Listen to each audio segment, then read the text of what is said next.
Oh no, I think God has a kidney infection. Mas por favor. Mas jamón. Mas jamón. The sea was angry. One falcon fails. There are many more falcons. Sushi jackknife. Sushi jackknife. Sushi jackknife. Sushi jackknife. Sushi jackknife. Sushi jackknife. Sushi jackknife. Sushi jackknife. Sushi jackknife. Sushi jackknife. And it's Yes. story time with Nathan and Justin. Not the name of the podcast. No. Never been the name of the podcast. We've never called it that. Here we are. That'd be a pretty shitty podcast unless it's like truly we're reading the pigeon ran away with the bus or whatever those books are. Yeah, if it was like a children's podcast where it's like our version of Reading Rainbow, then it makes sense. Yeah. But for what we're going to talk about, no, probably not. Yeah. So many more fucks than LeVar Burton. Yeah. Oh So yeah. The many. LeVar Burton has no fucks. Not one. It's been a minute. How have you been? You've been traveling. I'm a jet setter. You're a jet setter, bud. Yeah, I just got back from Colorado. Yeah. So spent like 3 days hiking and doing stuff in southern Colorado, then went to Colorado Springs for a few days, and now we're here. So that is a quick synopsis of your trip. Yeah, well, I don't know if do you want me to tell you more? Yeah. Are you sure? Well, I anticipate every time you go on one of these family trips Yeah, that there's going to be stuff to talk about. Well, this is specifically for you. Oh, okay. Like, do you read? Like, I need you to be 100% certain you're going to want to hear about everything on the trip. I want to know all. Okay. So, have you ever been to Pike's Peak, Justin? No. That's a coffee, right? Pike's Peak is known as America's Mountain. America's Mountain. Oh. And you can journey to the top of Pike's Peak. Okay. Do you see where this is going yet? I'm starting to. I'm getting an idea. Pictures forming. Okay, so Colorado Springs is like around 8,000 feet above sea level. That's high. Well, I mean, it's on ground. No, I know, but like, were you woozy and stuff? Not really by the time we did this. However, Pike's Peak is about 16,000. So double that. About double that, yes. Wow.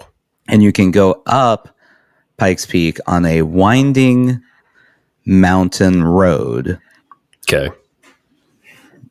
I'm picturing it. How many people in the car? Well, so you can take your own car. Okay. Or you can do like we did, which is pay for a shuttle. And that means you get on a school bus where there is a man driving up a winding mountain road. So I want you to see, I'll show you the nice view first. Okay. Oh, that's beautiful. Yeah. So very, that's very the beautiful view from the bus window. Okay. And just in case you were curious, this is what it looks like. Holy looking God. out the front. Oh my God. For those who are audio only, there's a nice picture of our bus driver man on the left side. You can see if he doesn't turn the wheel correctly, we do drive off the side of a cliff and immediately perish. You certainly. It always shocks me that like they don't put up more. I mean, I guess you don't want to ruin the view, but like put up a build. I don't mean it like this, but build a wall. Like, I mean, you can't build the wall though. It's America's mountain. You gotta see off the mountain. I guess you're right. How many people die on America's mountain every year? Probably not that many, actually. Probably not that many. They didn't say any. You could fall off the top if you chose. Really? Like yeah. once you get up there, like you could like just I mean they roll. have like railings and stuff. Yeah. But you could just like walk around them and do whatever you want to do over there. Oh boy. Be it climbing on rocks. My sister-in-law did do that to get a picture, and everyone was briefly waiting for a strong breeze to just take her away. And off she goes. There she goes. It didn't happen. So that's much like Mary Poppins. She extends her umbrella, and it was the last we ever saw of her. But that Instagram photo would have been great. So seeing how high that was that's not at the peak, mind you. Okay.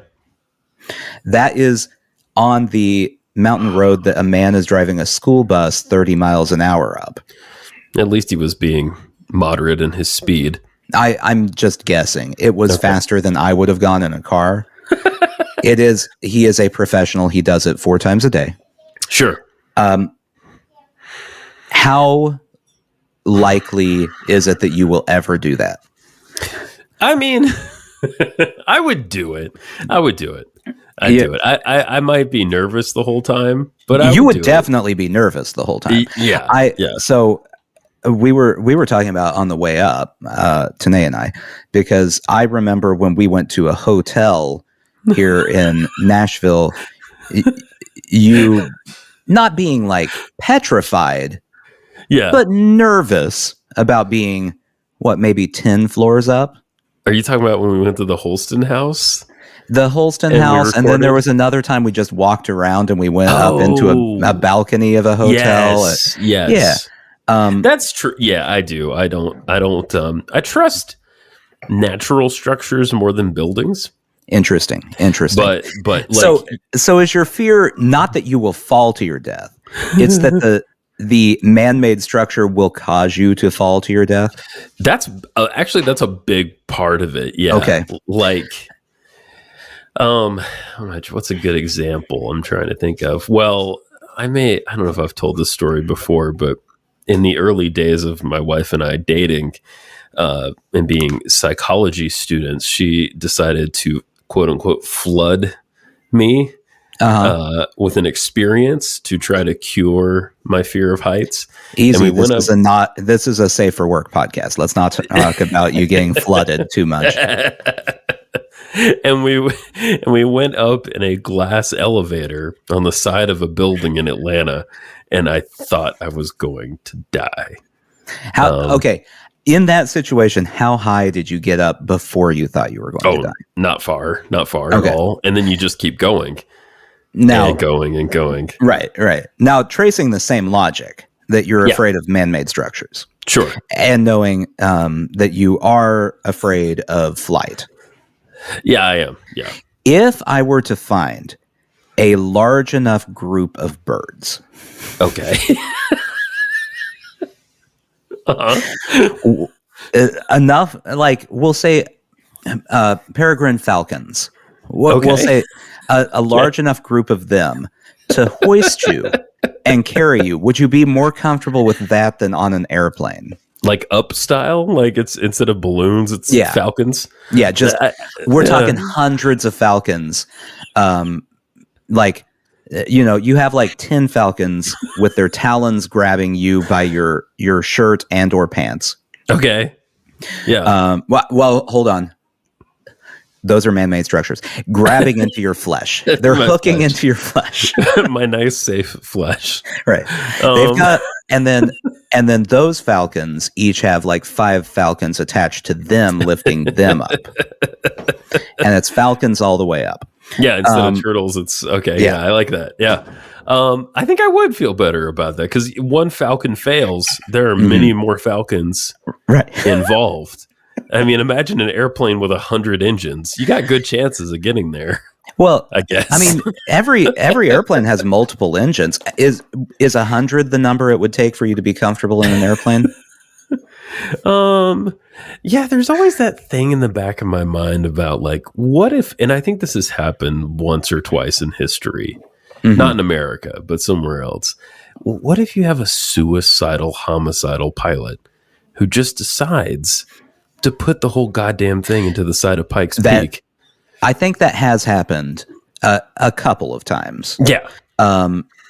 That's probably what happened with that Malaysian flight that they never found, right? I think so. Like they just decided to plunge it into the ocean, right?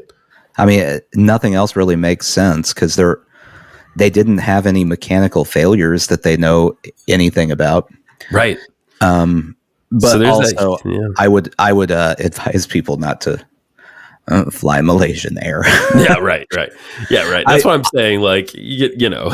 I feel like when you hear a story about a terrible thing happening in a plane, like 75% of the time, it's Malaysia or some country near that area for whatever reason.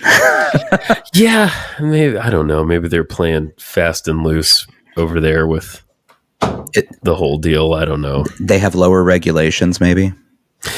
Definitely could be. You know, I mean, so many things. You know, I went through a period of trying to get myself ready for another one, and I watched all these videos. I found videos online, and then in particular, I focused on the emergency door. Right. Which once you're up into a certain altitude, physically cannot come open. Right. Because there's pressure from the outside. Right. Yeah. But then I developed a new fear when that happened a couple of months ago. I mean, they weren't at cruising altitude, I don't think, but the goddamn door blew. You know what I mean? You know what I'm talking about. Yeah.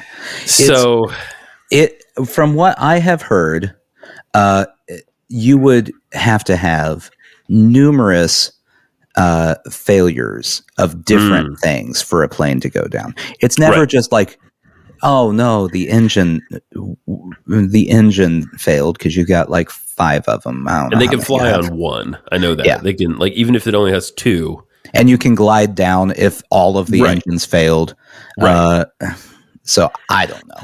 Anyway, all that to say.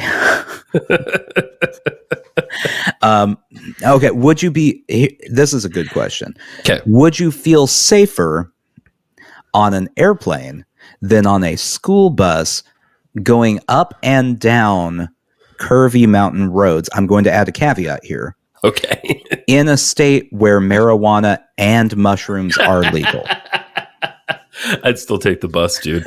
I would still, it says a lot, doesn't it? I would still take the bus. I did, so not exactly the same, like it wasn't a mountain road, but I did years ago when Jen and I were in Peru, I did ride on a double-decker bus very close to the edge of the Pacific coast there. No thanks. Yeah.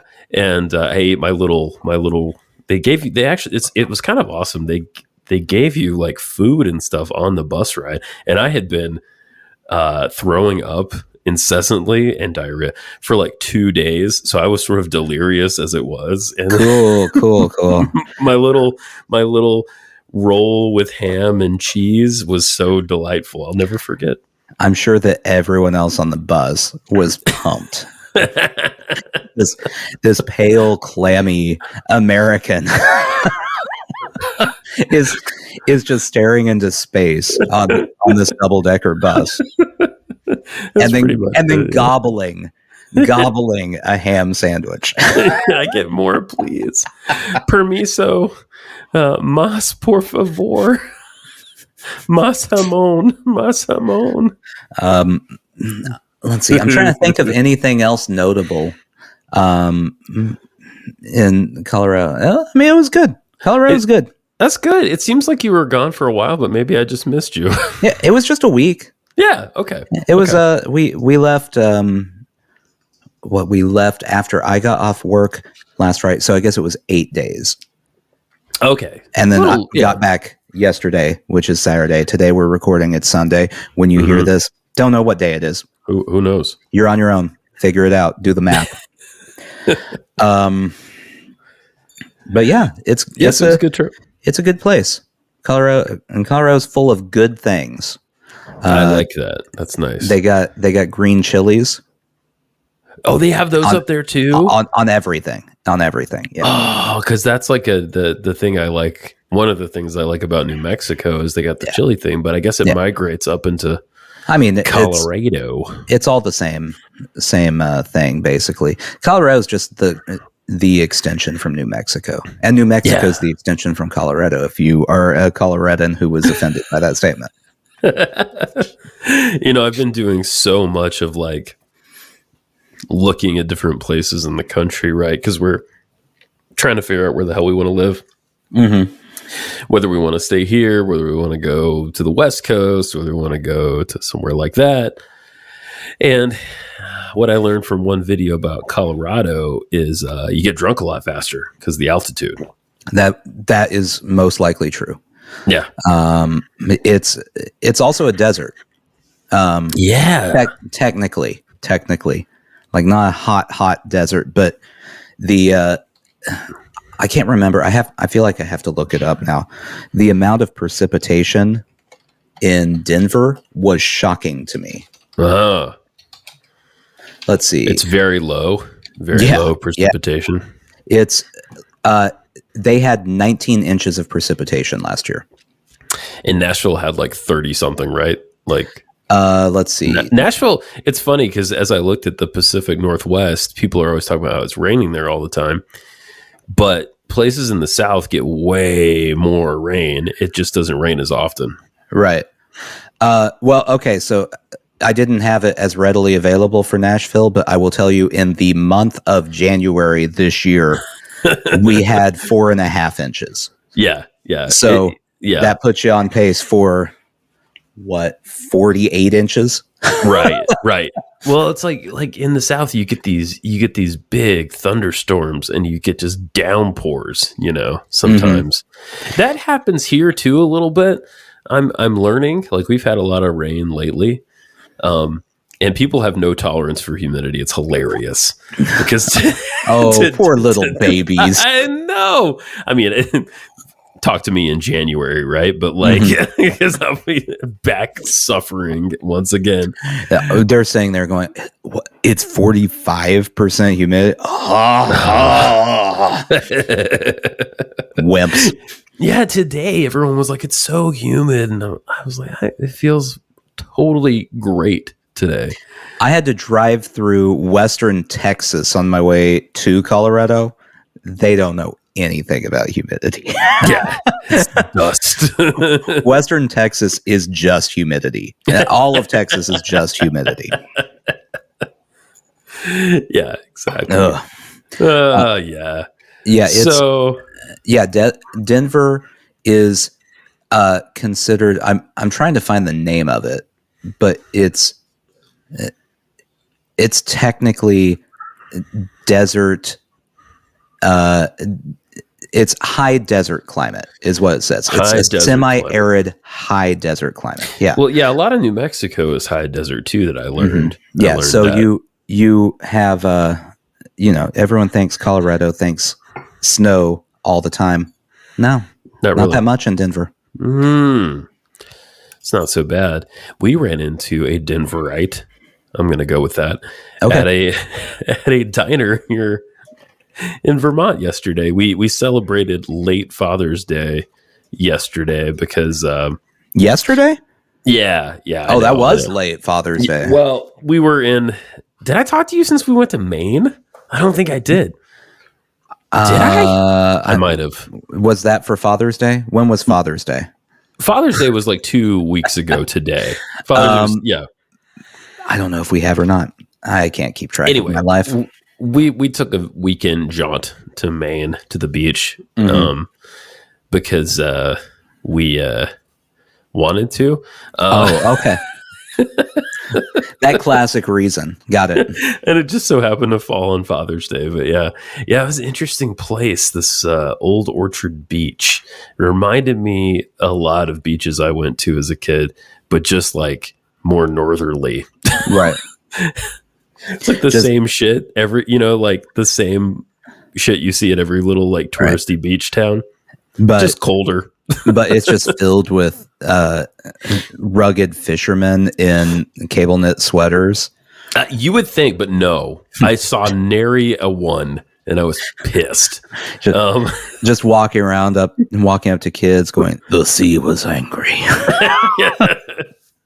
We did drive by, like, this wasn't on like this was like on a beach. It wasn't that like rocky Maine coast that you think of. Right. But we did on the way back drive through some places like that. And that shit is pretty amazing. It's pretty gorgeous. It's like lighthouse, fucking sailboats, big ass rocks, rich people everywhere.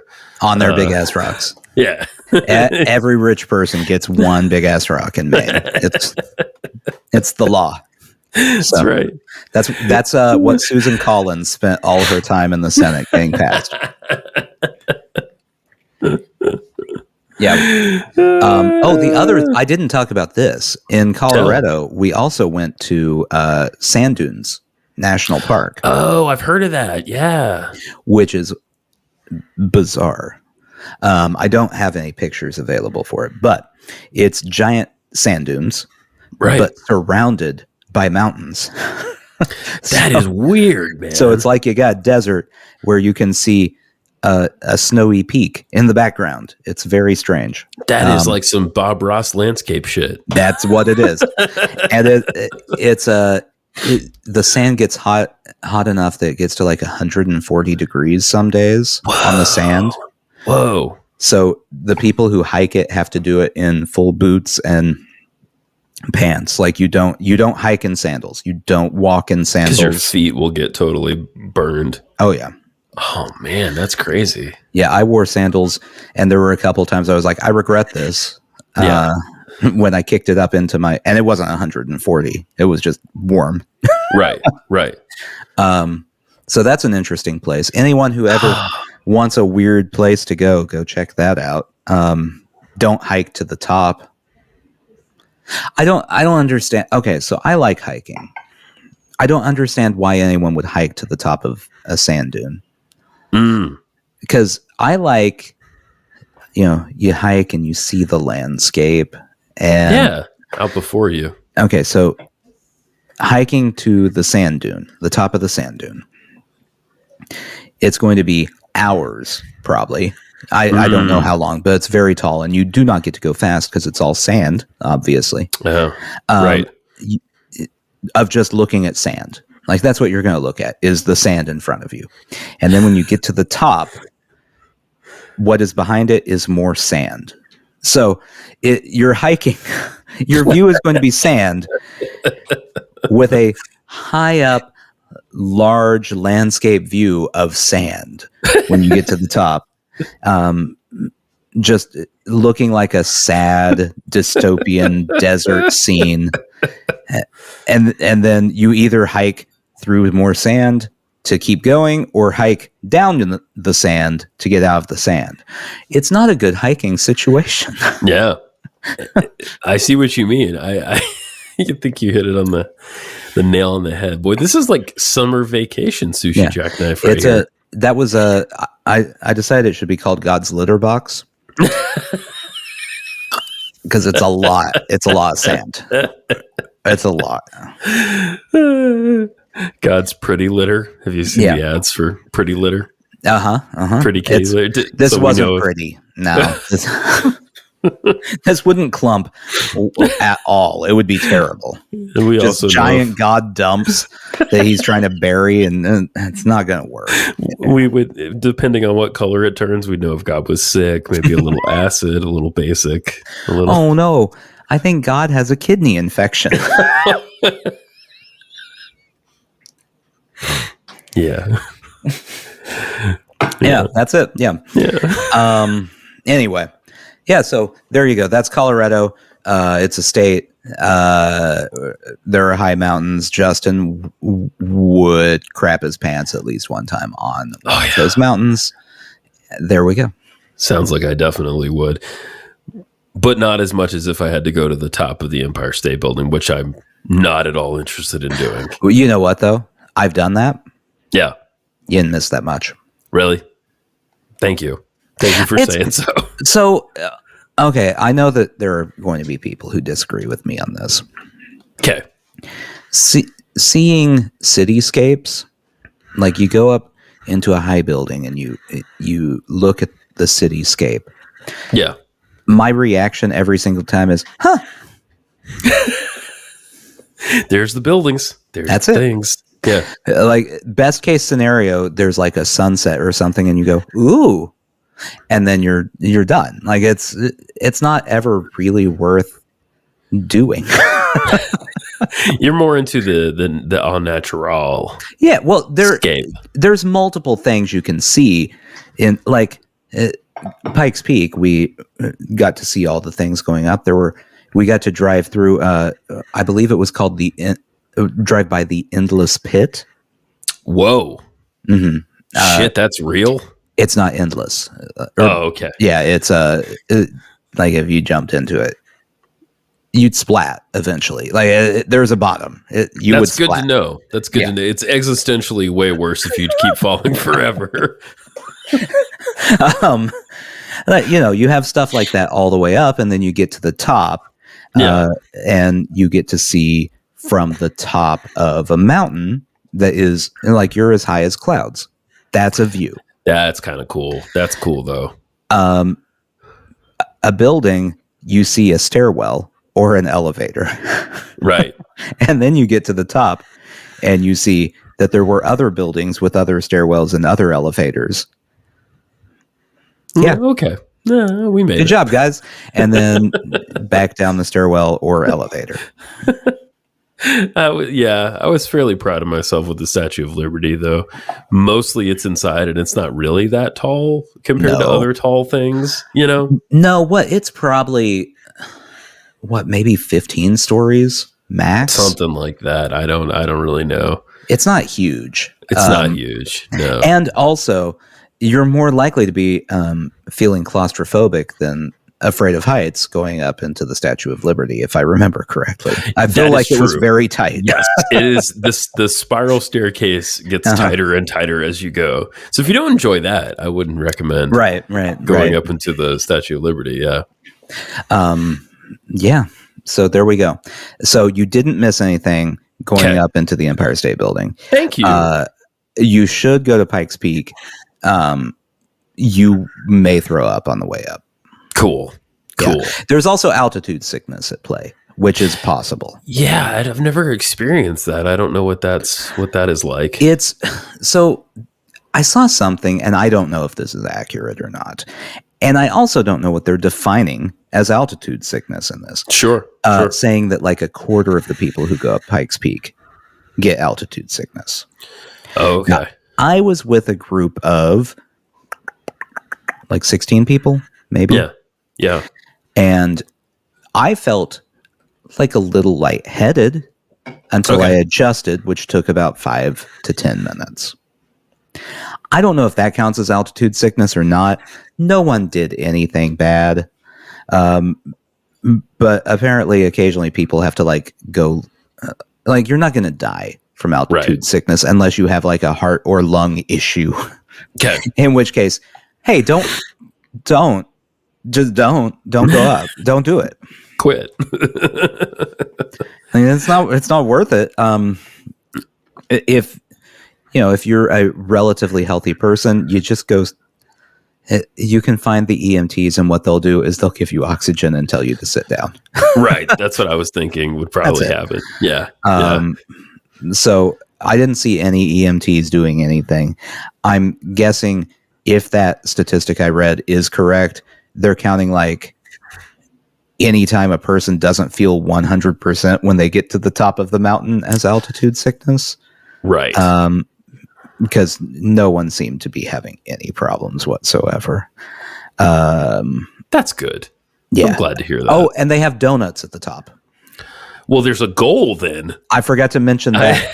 Okay, well, I'm Pike's down. Peak has the highest. This is the dumbest stat I read all week. The highest donut fryer in, I think they just said North America. I don't even think they said the world. Oh, I love that. I love it. So some dude in the Himalayas is cooking up donuts? Maybe.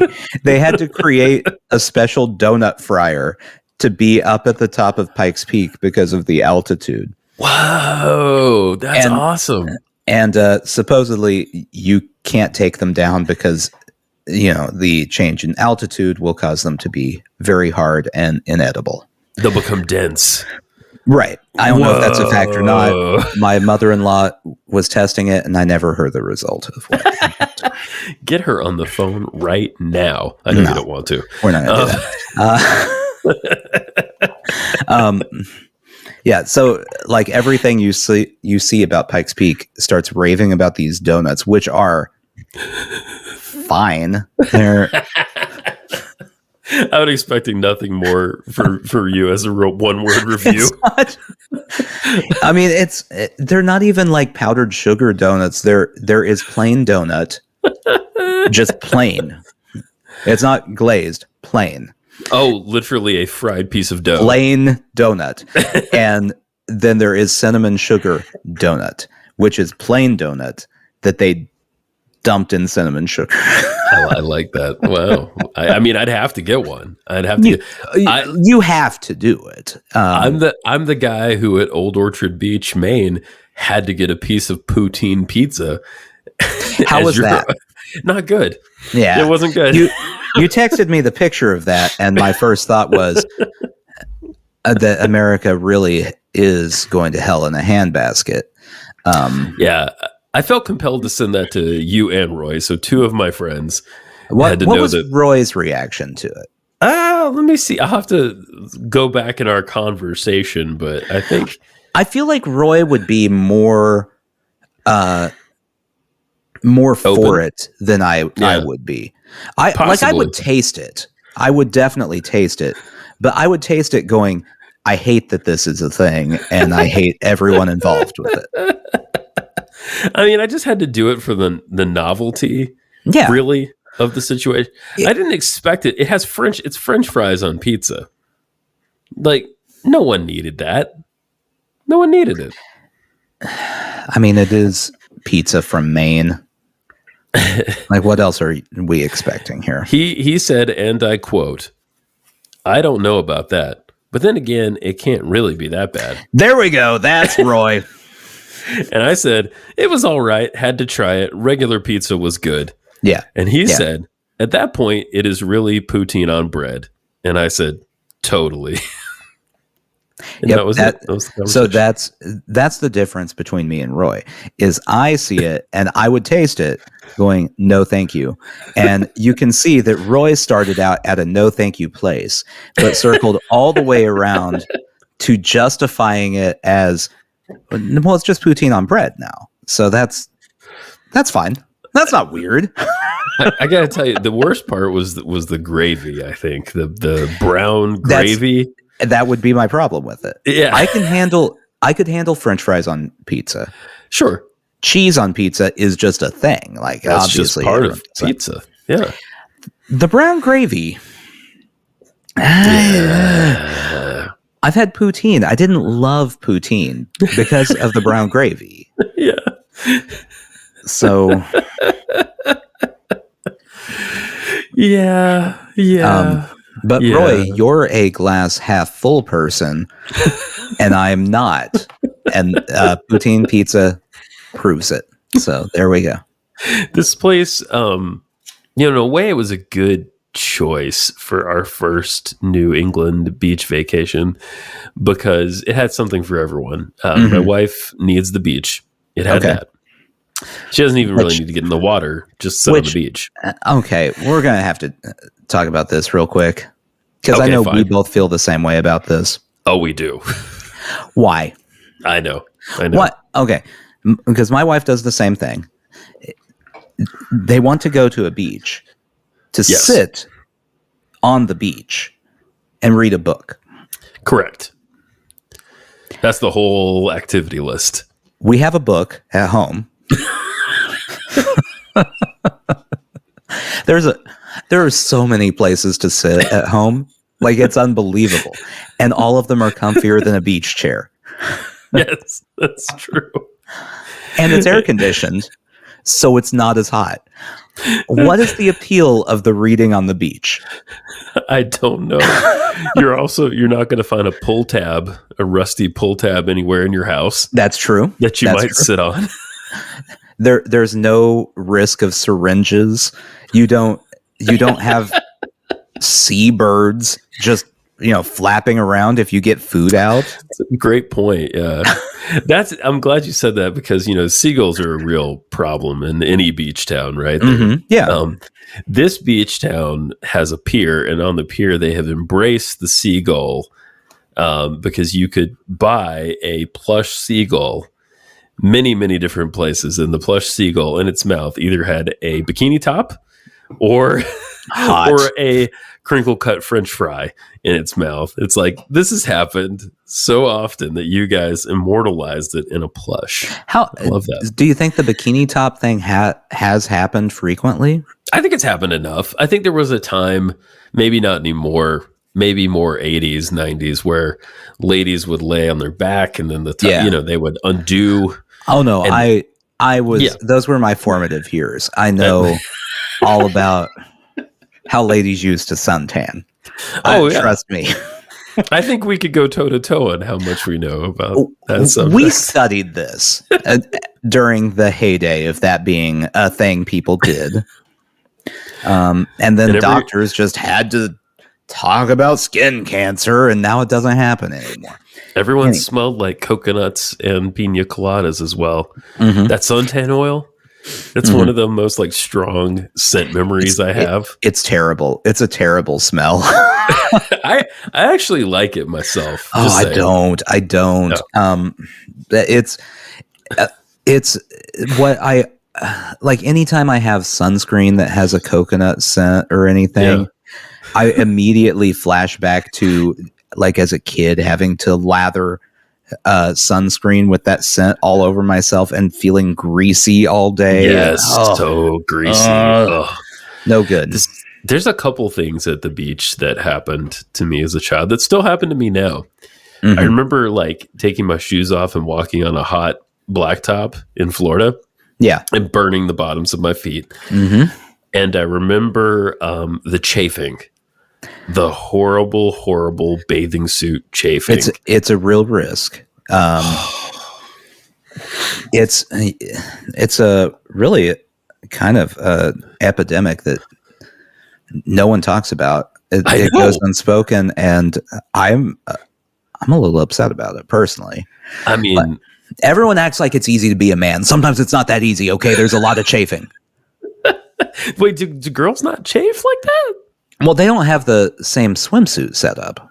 Well, that's true, because you mean the shorts with the shorts within the shorts. Yeah. And it's net material stuff. Like anyone listening that has never seen a man's swimsuit.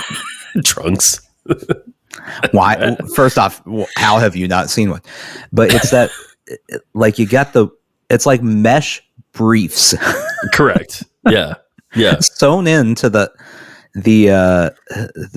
swim trunks, the shorts, and I don't feel like I ever would have chafed if they weren't in there. Why and it was are they just even there? the trunks. I don't know.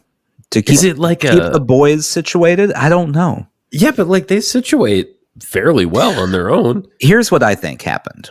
This is my new theory that I am literally just coming up with now. The man who created this, his father, maybe grandpa, liked to wear swim trunks, but wore them short. And as one gets older, one's testicles no longer stay in place quite the same.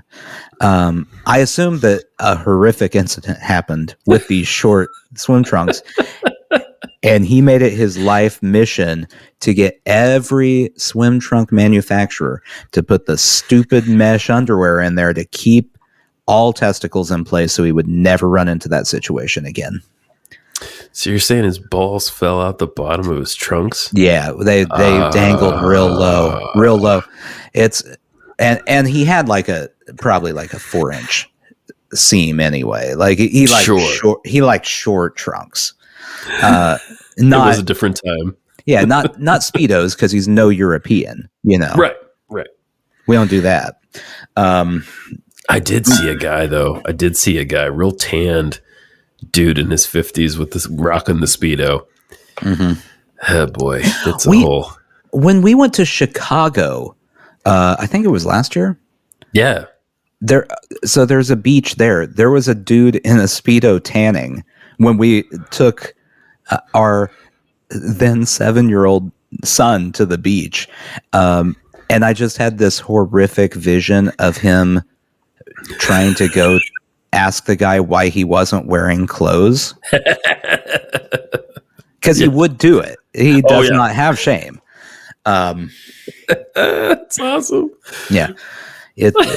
Speedo people are a different breed. It's special people. It's a confidence I will never have. I don't know if maybe we were just raised with the right amount of shame. Maybe. But I could get down to like 6% body fat. Yeah. Like and shredded. I would still put on a Speedo, look in the mirror and go, I don't think so. This is not right. Nah. It gives everybody a real good idea of what's going on downtown. That is true. They don't need to know. They don't need to know how disappointing it is. It's maybe you either have to be very confident in the size of, or just not care whatsoever. Right. Just don't care what anyone thinks. And I will never not care to that level. So,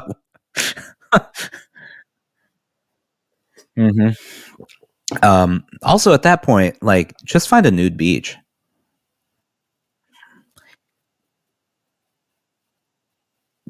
You are almost there anyway. Just just rip it off like a Band-Aid.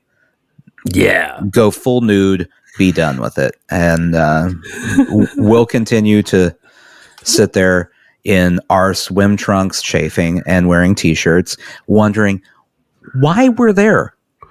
Because, again, I can read a book at home. I can do it. It was a good button, but we're not there yet. It's not the end of the episode. Right. Okay, so that's why it was good for your wife to go to this town in Maine. Yes. Oh, right. Wow. Thank you for bringing it all I circled it all the way around. I'm a job. pro. I'm a professional. Goddamn pro. Yeah, that's why it was good for her. For the kid, there was like an amusement park there. Okay. It's one of those. One of those terrible beach side amusement parks. It was actually pretty decent. I mean, it was the kind of carnival / amusement park where everyone who's working there is not from here, and no one knows how they got here, and they're probably going back as soon as it's September. And I don't know how any of this is legal or works, but there you go. No, it was like a clown themed amusement park, and not everything was clown. Don't like it. They had their fair share of racist trope Middle Eastern funhouse stuff. And I was proud of myself. Going back to the heights, I rode the I think it was called the Death Drop. One of those deals that raises you up.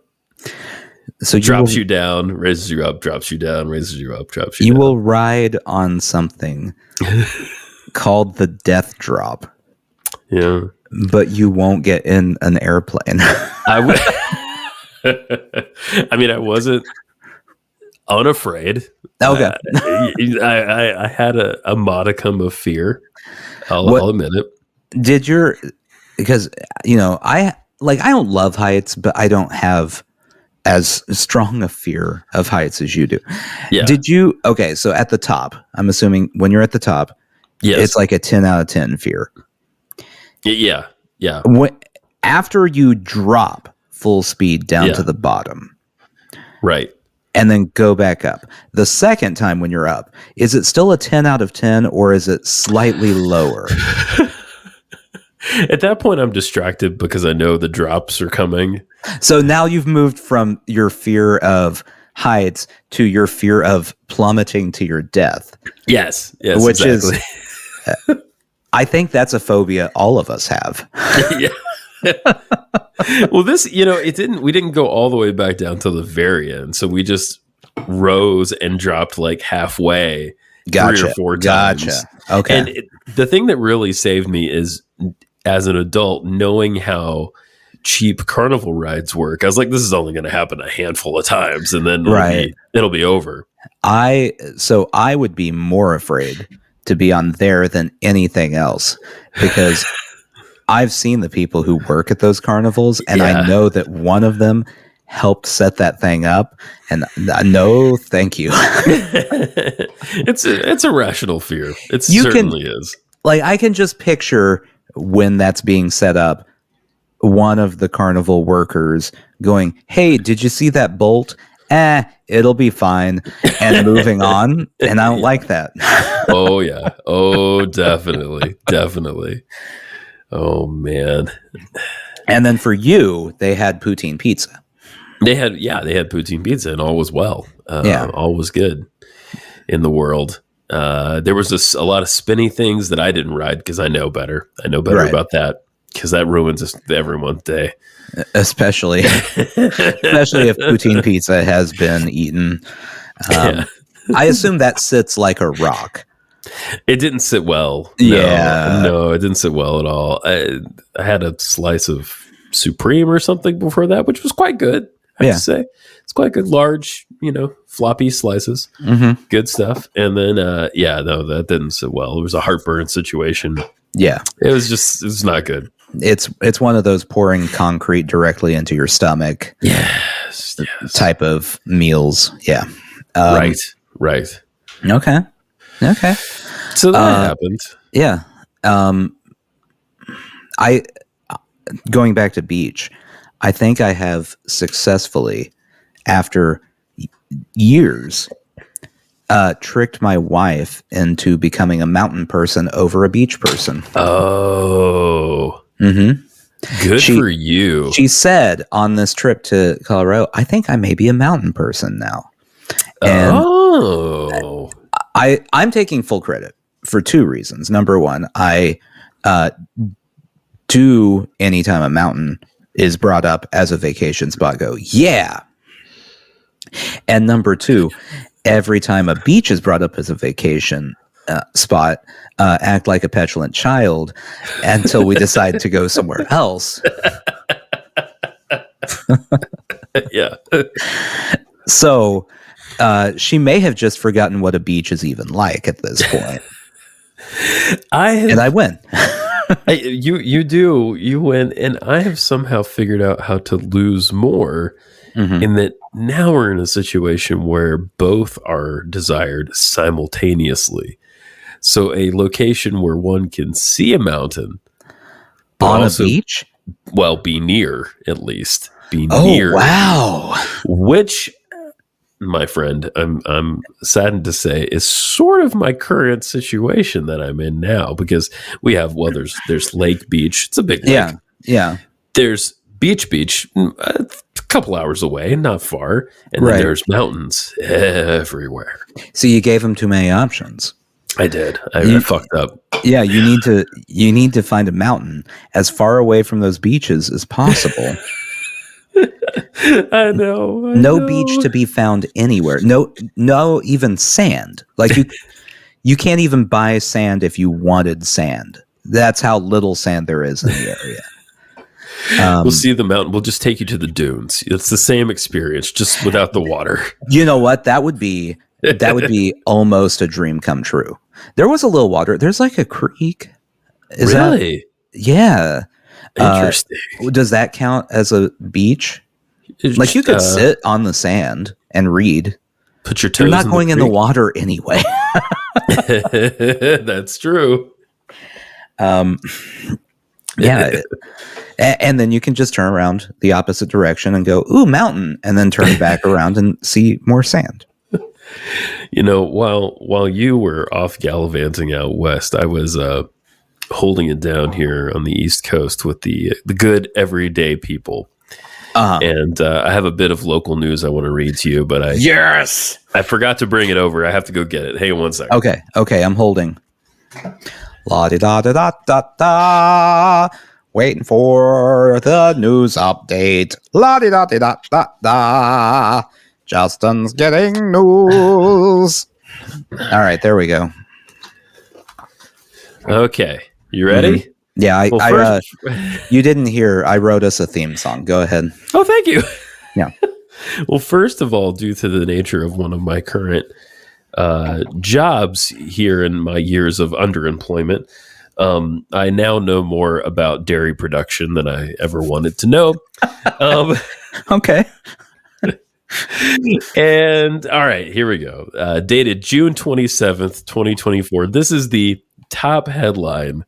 Oh boy. Okay. In a local paper here, okay? The title is this: Telltale Heart, Pickleball Racket Prompts Resident Petition. It's a couple of jokes within there, which I do like the double entendre of pickleball racket and racket. I like this. Now, I'm going to change some identifying information, though this is a matter of public record. Okay. This person never intended to be on Sushi Jackknife, so I'm going to That's fair. Give them a little bit of anonymity here. And we begin. For most of the 30 years Giovanna Smith has lived in Burlington, she has considered the city a peaceful and enjoyable place to live. That is, until pickleball arrived.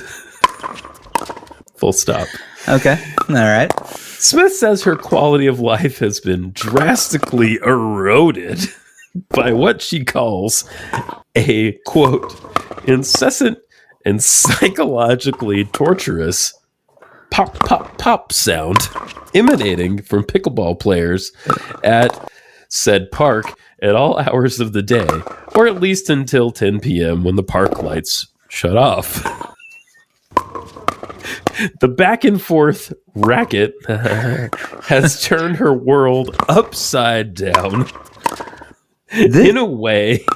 This is the most dramatic news writing I've ever heard in my life. In a way that she says keeps her from doing some of her favorite things: gardening, walking, and biking the city, relaxing on her front porch, and even keeping her windows open. What? Okay. Now, I don't want to, I know that she's psychologically tortured by this, so I don't want to be rude. It does seem like having a constant popping of pickleball outside of your window would make it far easier for you to bike around town away from the pickleball that you're constantly hearing. Apparently it's everywhere. I personally haven't heard it. Has anyone asked her if she can point out where the pickleball players actually are at? Because it may just all be in there.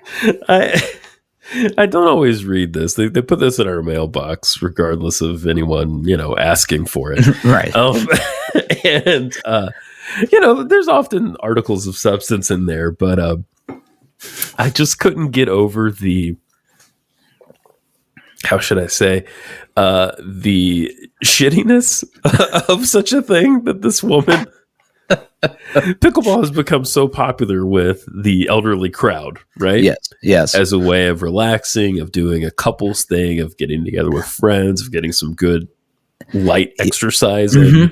It's a weird sport, but it's an easy sport, and so people are enjoying it as a good opportunity to bond. Yes, we'll say. it is likely improving countless lives nationwide right now.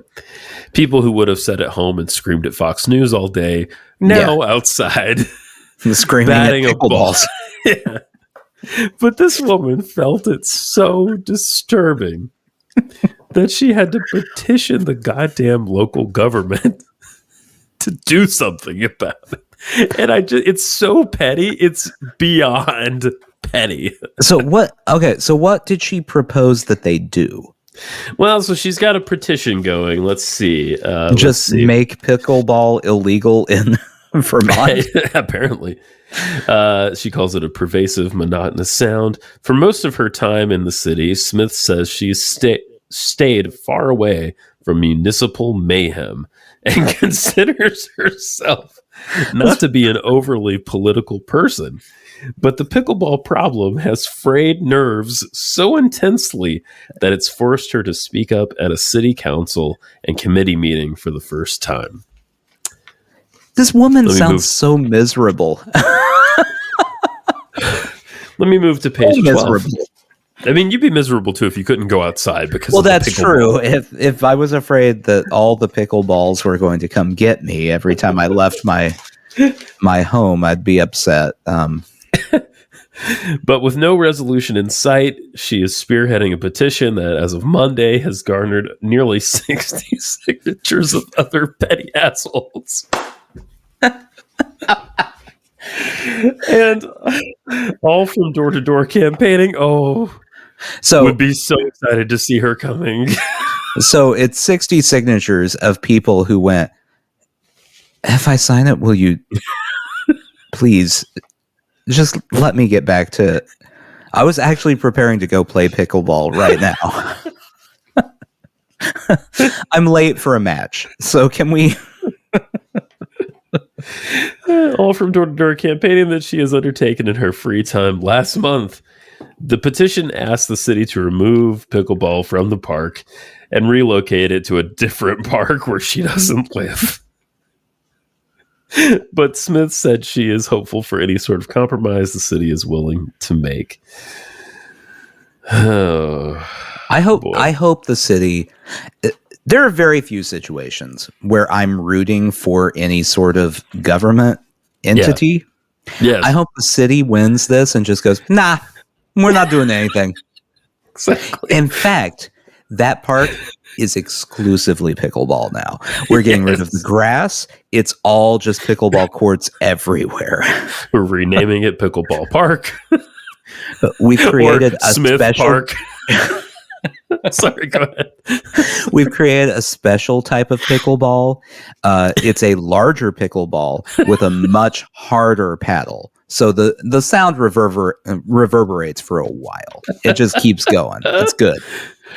And my initial reaction was like, why the fuck did they publish this? But now I realize that the publishers of this article are actually doing a public service because now everyone knows about this lady and they can actively avoid her. They published that article because they went, can you believe this? Can you believe this lady? Yeah, we're going to put this in. We're going to front page. Front page this week. Oh, man. I mean, there's literally nothing else this interesting in the whole paper. Federal funds for a tech hub. Let's see. It's all about community. I'm sure it is. The first Tesla dealership has opened in Vermont. Good. Police arrest a guy who brandished a gun. I don't know if he shot it, but he just had one. He had one, then he brandished it. Okay. Let's see. And then some opinions and the horoscope. Yeah. Okay. Would you like your horoscope? Yeah. Okay. Let's hear that real quick. You are an Aries, I believe. That's correct. Yes. Okay. Temper your typical Aryan urge. Oh, that's a Aryan. I'm sorry. Aryan with an I, not Aryan with a Y, perhaps. Temper your typical Aryan urge to charge into a situation and demand answers. Instead, that does seem like an Aryan urge, by the way. It does. Instead, let the lamb's gentler self emerge to deal with a problem that requires delicacy. All right. Someone probably should have shared that horoscope with a pickleball lady over there. I would love to know her side. I think if I were the local government, I've given this thought. Okay. This is the only possible alternative I would give her. Okay. Because I hear one outside my door right now. I would tell her we can get rid of the pickleball court.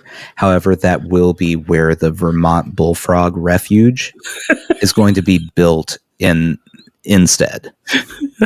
Just thousands of bullfrogs all at one time. Mating loudly. Mm-hmm. And then I would secretly train 2 of those bullfrogs to play pickleball.